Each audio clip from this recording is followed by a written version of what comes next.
Keeping the stamper head wet during compaction prevents material from sticking to the tool and ensures effective compaction. When compacting soil or aggregate with a plate or hand stamper, keep the head damp but not dripping to maintain consistent contact with the material.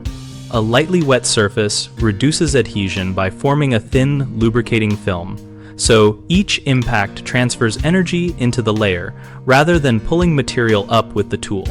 Use a spray bottle or a small hose with a fine nozzle to apply water between passes so you can control volume and avoid overwatering the lift.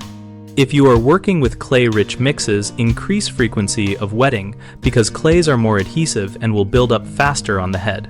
Wipe any visible buildup with a cloth or scraper during breaks to prevent lumps that change compaction uniformity and cause irregular compaction density.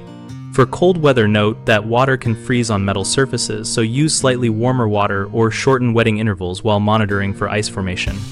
Common mistakes include overwetting, which causes loss of compaction efficiency and instability in the lift, so use minimal water and compact in thinner lifts if moisture content is high.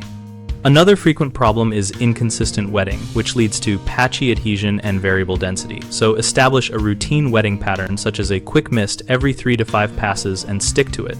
Operators also forget to clean the head during long runs, which lets material build up and reduces effective impact. Pause periodically to scrape and re-wet the head so the contact face remains flat and smooth. On BigHomeProjects.com, we help homeowners find local contractors and connect with neighbors about techniques like proper stamper wetting. We also help contractors find work and join our discussion community to share tips and ask practical questions.